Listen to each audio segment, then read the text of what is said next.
The penthouse above Seoul was beautiful in the way lonely things often were.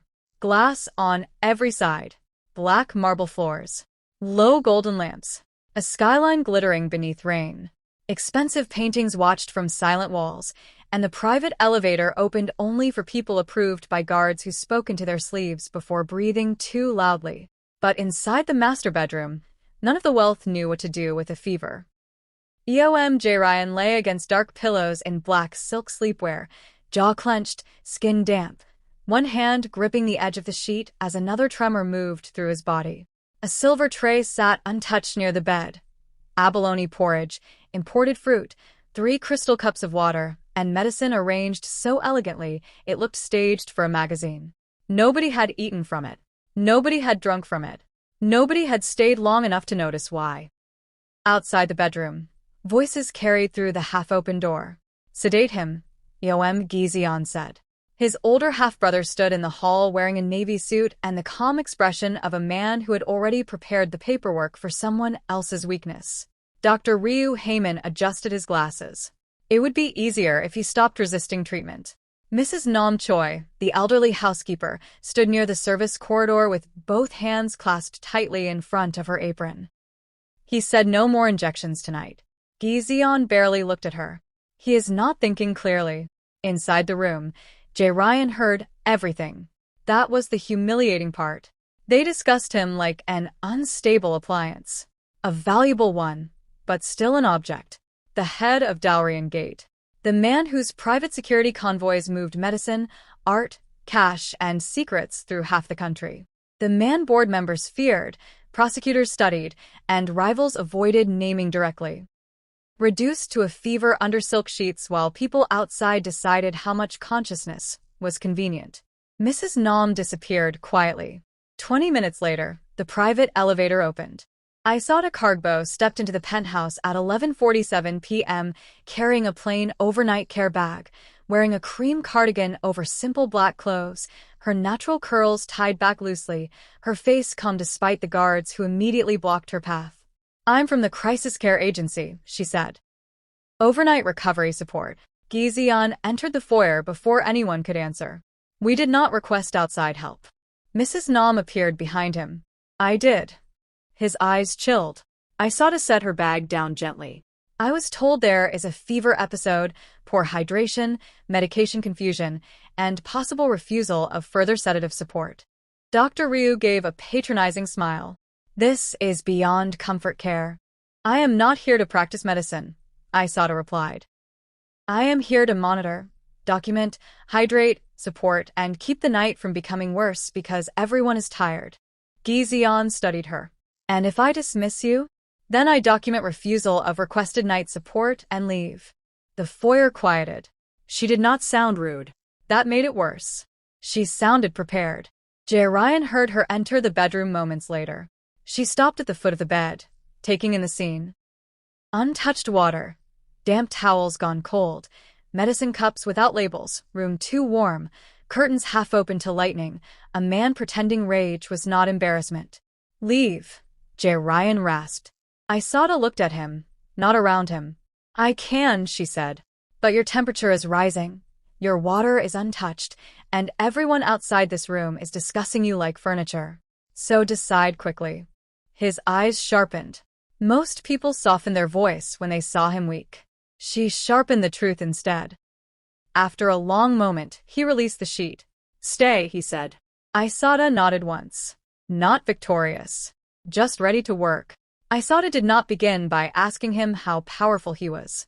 That alone made her different from half the people Jae-ryan knew. She washed her hands, checked the room temperature, dimmed the lamps, moved the untouched food aside, placed water within easy reach, and asked permission before touching his wrist to take his pulse. He stared at her. "You ask before everything?" When someone has had too many people making decisions over his body, yes. His mouth tightened. "I pay people to make decisions. You pay people for service.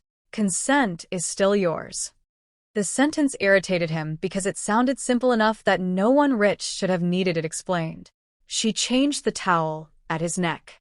Her hands were cool, steady, unafraid. Not intimate. Not distant. professional in a way that left him his dignity. He tried to regain the room with cruelty. What is your fee? You already have the agency rate. I can triple it. For what? For fewer questions. Isata folded the used towel into a basin. You can pay me for my hours, not for my silence if something is wrong. Ryan looked at her then. Really looked. Most staff became smaller when money entered the conversation. Some became eager. Others became afraid to refuse. Isata simply continued aligning medicine cups by time and asking why 2 had no label. Dr. Ryu, when called in, waved it off. Routine nighttime support. Isata wrote that down. He frowned. That is not necessary. Then proper records will make my notes boring. Ryan almost smiled despite the fever. The night stretched. Rain struck the glass.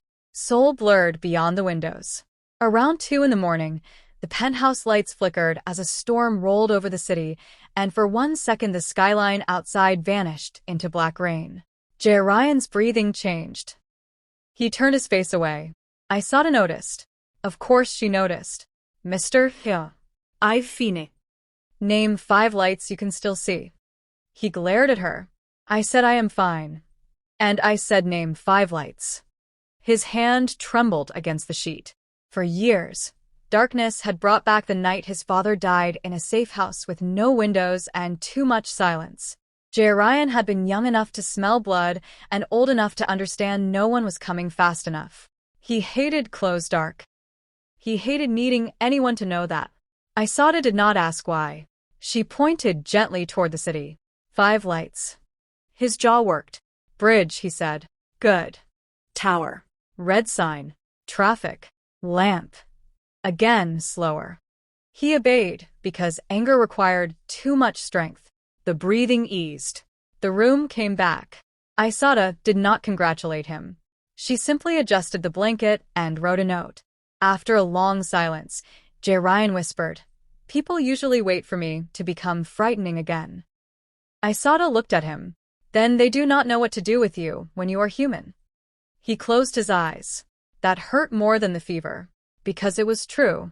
Ryan had learned young that affection was usually a contract with poor lighting.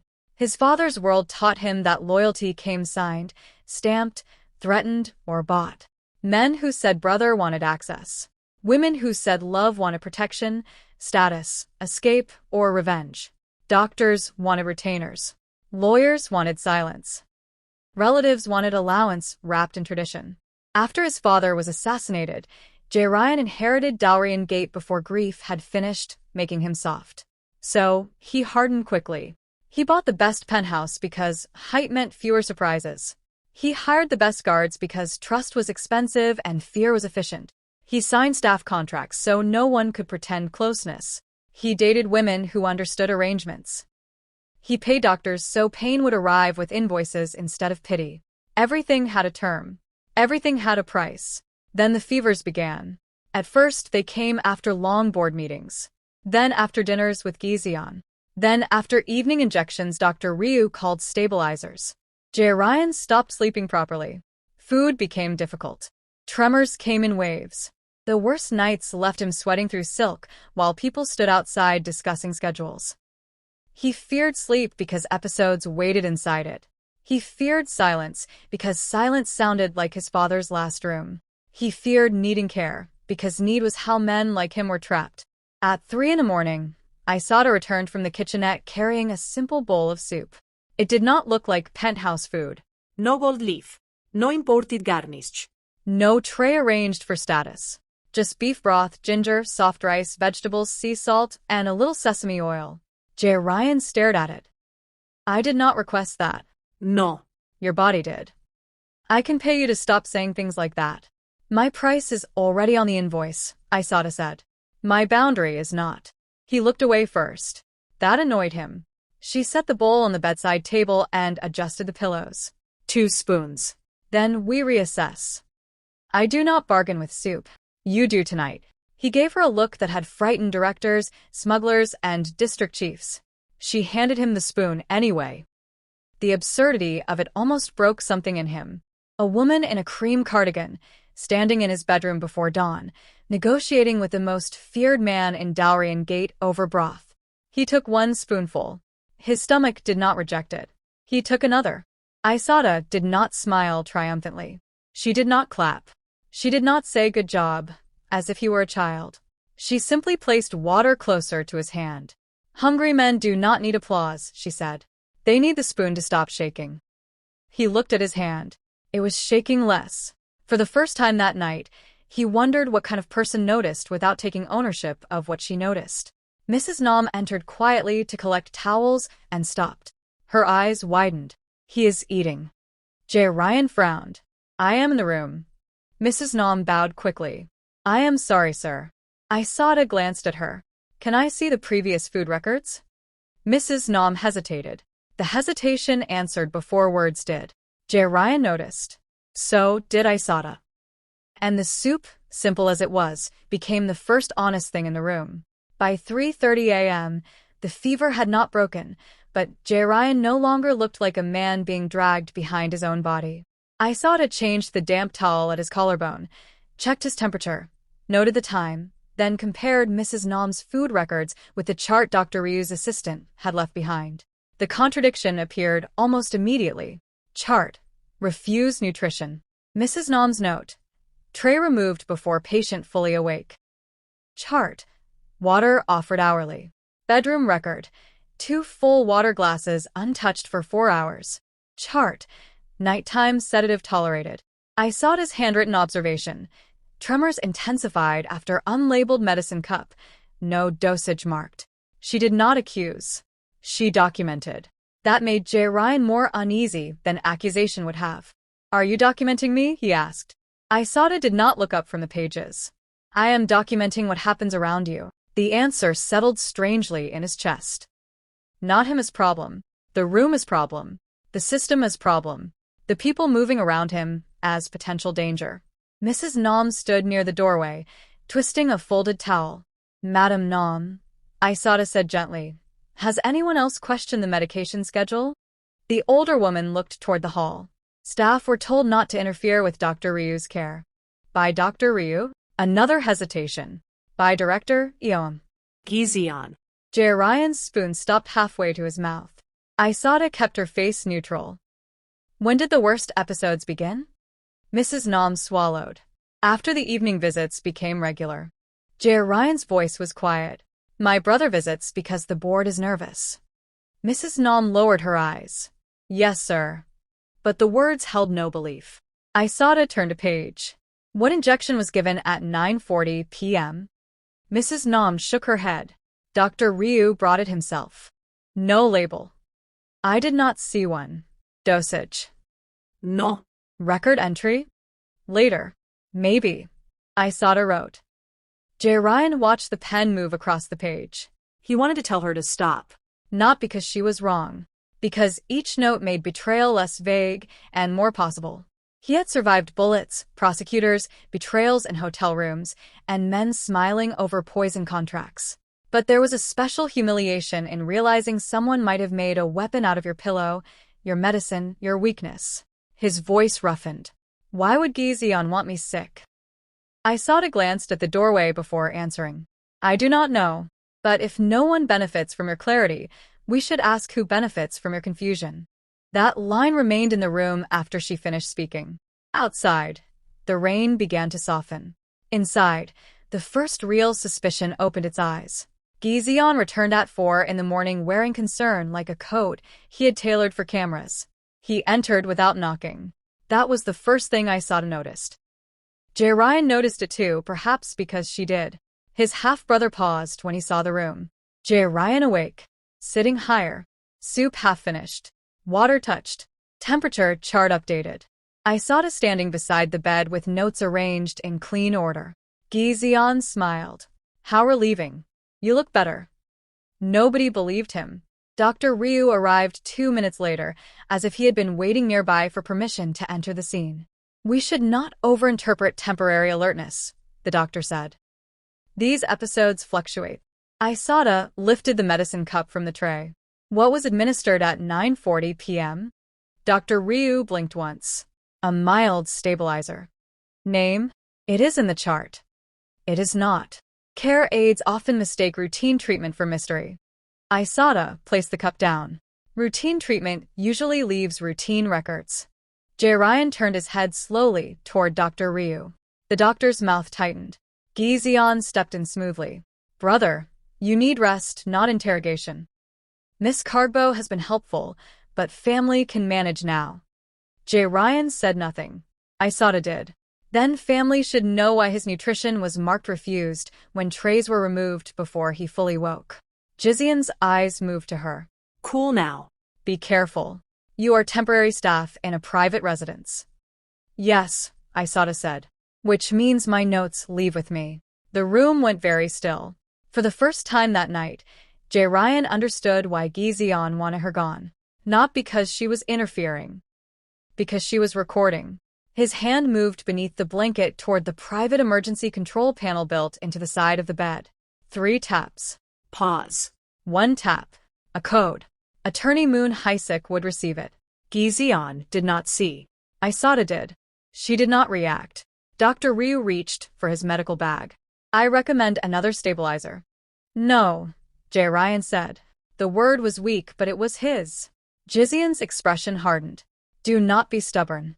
Jay Ryan looked at him. I said no. A phone buzzed outside the room. Gizian glanced toward the hall, annoyed. In that brief distraction, Aisata stepped to the side table to gather fresh towels. A tablet lay half-hidden beneath a leather folder near the study door, its screen still awake. She did not mean to read it. But the title was large enough to catch her eye. Temporary Executive Incapacity of O.M. Jay Ryan. Below it, Board Petition Draft. Medical Instability Summary. Emergency Control Transfer Recommendation. Prepared for review in 48 hours. Aisata's stomach tightened. She looked from the tablet to Jay Ryan, then to Gizian. Now she understood. The illness was not simply medical. It was political. Gizian did not need his brother dead. He needed him fragile.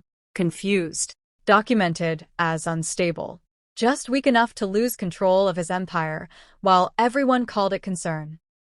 Attorney Moon arrived 20 minutes later, unannounced, calm in a charcoal coat, and carrying the look of a man who had been waiting for this call longer than tonight. Jizian's smile disappeared. Jay Ryan leaned back against the pillows, pale but awake. Aisata continued writing. Medicine. Food. Water. Fever. Unlabeled injection. Draft petition. Every detail the Dawn would need. Because in that room, care had become evidence. And EOM Gizian had made the mistake of leaving a witness beside the bed. By 5 in the morning, the fever finally broke. It did not leave dramatically. It slipped away in pieces, the tremor easing from Jay Ryan's hands, the heat fading from his face, the tightness in his breathing loosening until the penthouse bedroom no longer felt like a battlefield disguised as luxury. Outside the floor-to-ceiling windows, Seoul waited for dawn beneath a blue-gray sky. The rain had softened to mist. The city lights still glittered, but they were losing their sharpness as morning approached. Aisata Cardbow sat near the bedside table, writing her final notes. Temperature reduced. Hydration improved. Food tolerated. No additional sedative accepted. Patient clearer after refusal of unlabeled injection. Attorney Moon present. Independent review recommended immediately. The soup bowl sat half-empty beside folded towels and labeled medicine cups. For the first time all night, the room looked less like a rich man's sick room and more like a place where someone had been properly cared for.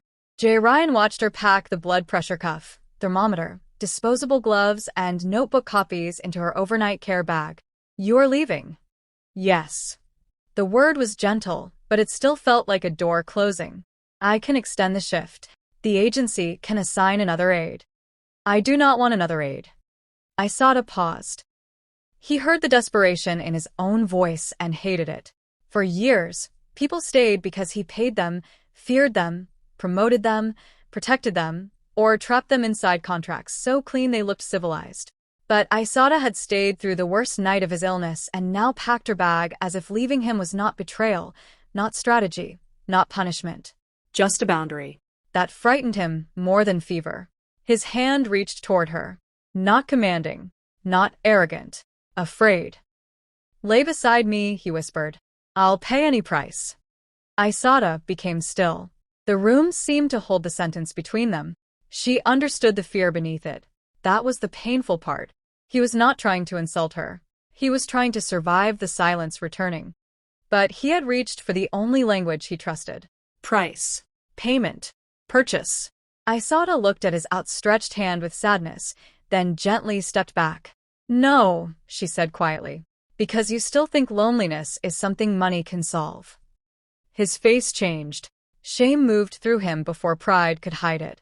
I did not mean. I know. Her voice stayed soft. But you said it. She picked up her bag. You can pay for night care. You cannot buy the part of me that chooses to stay. Dawn touched the glass. Ryan's hand fell back to the sheet. Aisata looked at him one last time. Then she opened the penthouse door and left before compassion became another kind of captivity.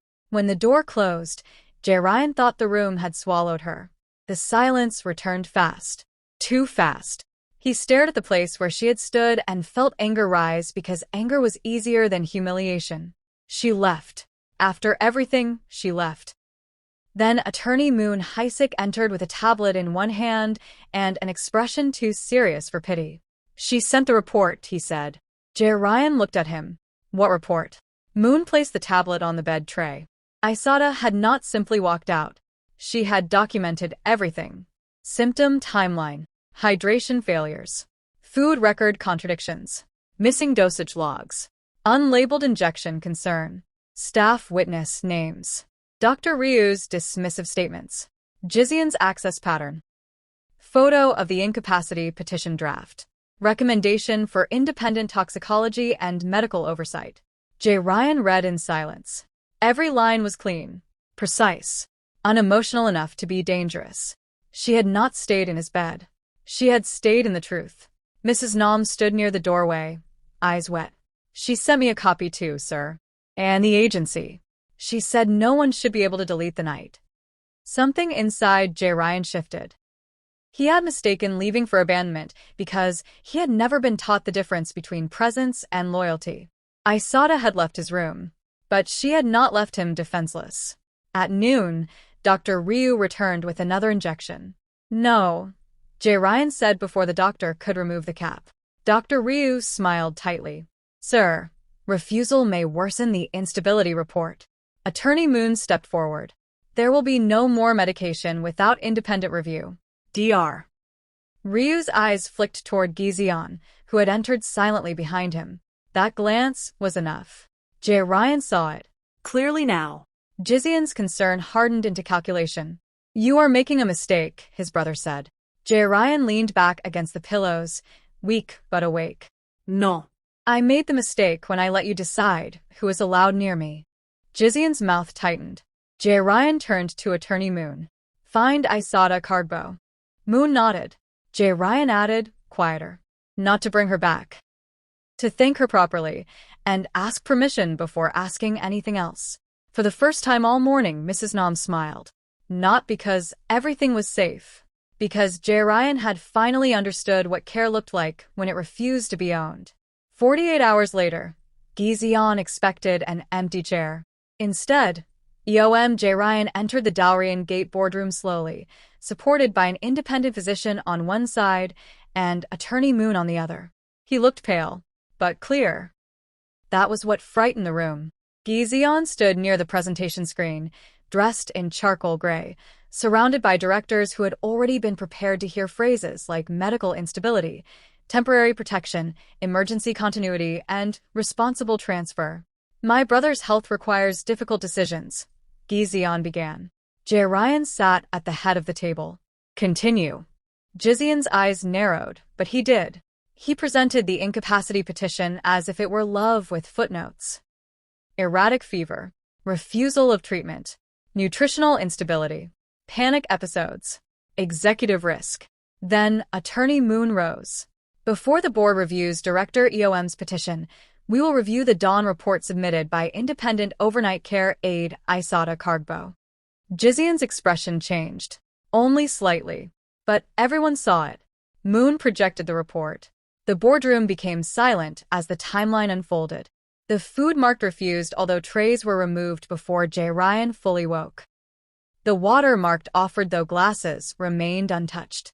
The unlabeled injection administered at 9:40 p.m. The missing dosage entry. The symptom spikes after Jizian-controlled visits. The draft incapacity petition prepared before independent medical evaluation. Then came the toxicology report. The unlabeled injection contained a sedative combination inappropriate for Jay Ryan's condition and strong enough to worsen confusion, tremors, and weakness. Dr. Ryu stood quickly. It was emergency judgment.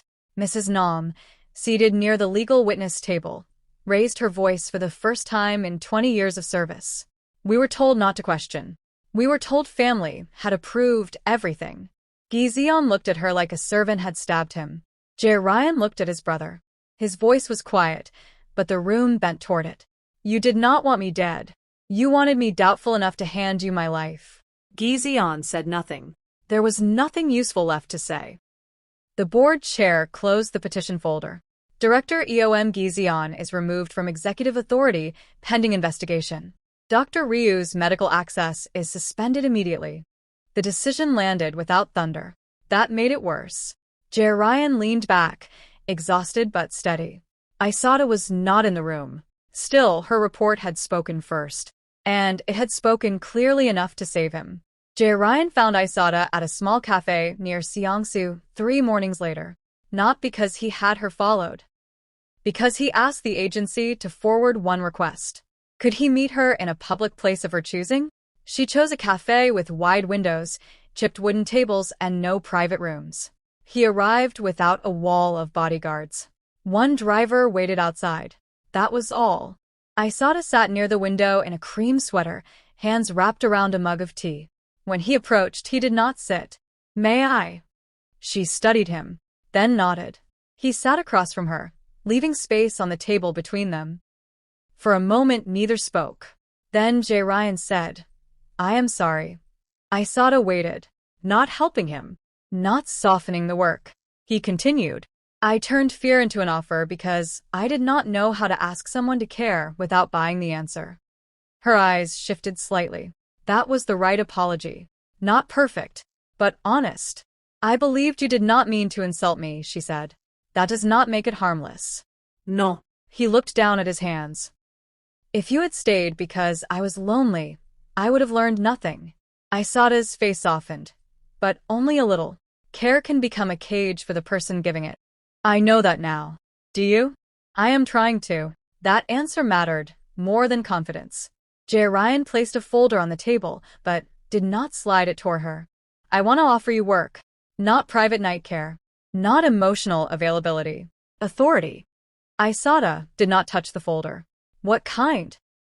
Independent patient dignity consultant.